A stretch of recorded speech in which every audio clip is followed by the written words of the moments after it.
अस्सलाम वालेकुम एवरीवन। आज की हमारी वीडियो का टॉपिक है बायोग्राफी ऑफ विलियम गोल्डिंग। आज हम विलियम गोल्डिंग की बायोग्राफी डिस्कस करेंगे। स्टार्ट करते हैं। इनका फुल नेम क्या था? Sir William Gerald Golding.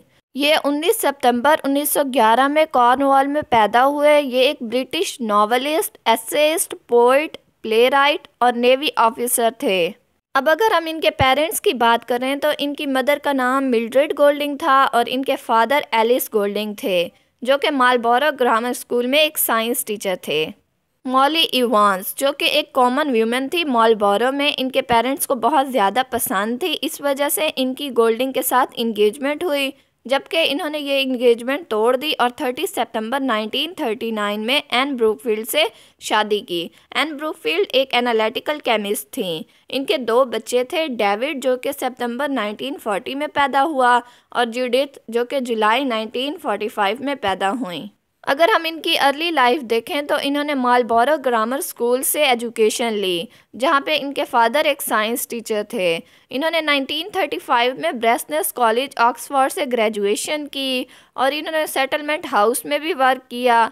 इसके बाद एज ए स्कूल मास्टर इन्होंने Bishop Wordsworth school Salisbury join किया और इन्होंने 1940 में रॉयल नेवी भी ज्वाइन की। वर्ल्ड वॉर सेकेंड का पार्ट भी रहे। जर्मन बैटलशिप के बाद इन्होंने अगेन बाइशॉप वर्ड्सवर्थ स्कूल में टीचिंग स्टार्ट की और ये 1961 तक इस टीचिंग का पार्ट रहे। वर्ल्ड वॉर सेकेंड के बाद 1951 में गोल्डिंग ने नॉवेल्स के लिए मैन्युस्क्रिप्ट लिखना शुरू किया, जिसको टाइटल दिया strangers from with in.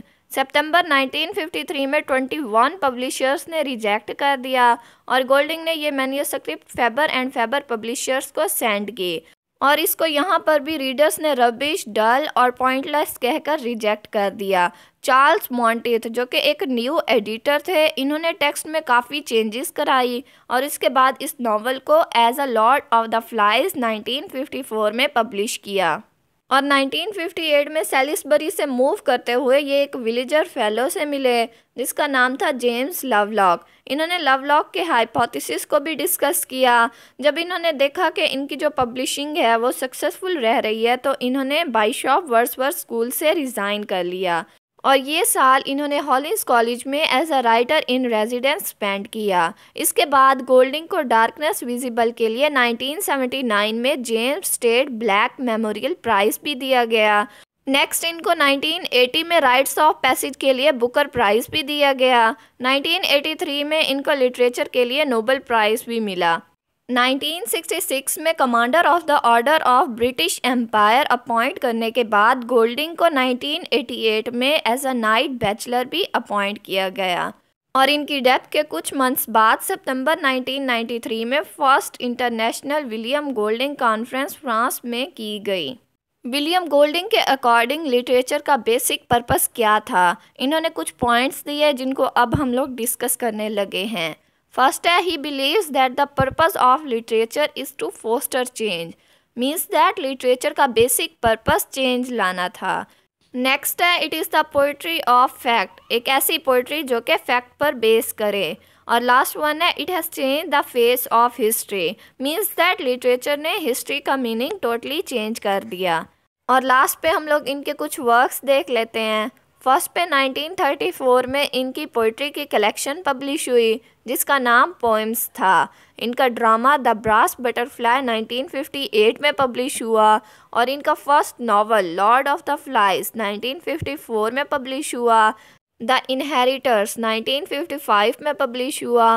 Puncture Martin 1956, Free Fall 1959, The Spire 1964, The Pyramid 1967, Darkness Visible 1979 में पब्लिश हुआ, जिसके लिए इन्हें James State Black Memorial Prize भी दिया गया। To the Ends of the Earth trilogy, इस नावल के 3 पार्ट्स थे। फर्स्ट पार्ट था राइट्स ऑफ पैसेज जो कि 1980 में पब्लिश हुआ और इसको बुकर प्राइज़ के लिए भी सिलेक्ट किया गया।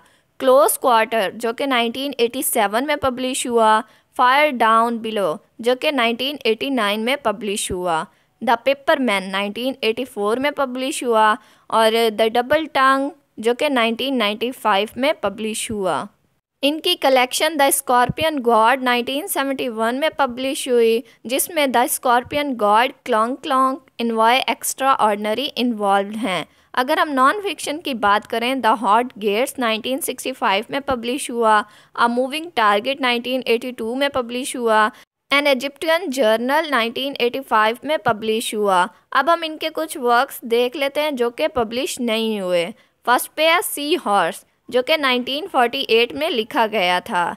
नेक्स्ट है सर्कल अंडर द सी, जो कि एक एडवेंचर नॉवल था। उसके बाद लास्ट है शॉर्ट मेजर, जो कि पब्लिश नहीं हुआ। हमारा आज का लेक्चर यहाँ पे ख़त्म होता है। आई होप आप लोगों को समझ आ गई होगी।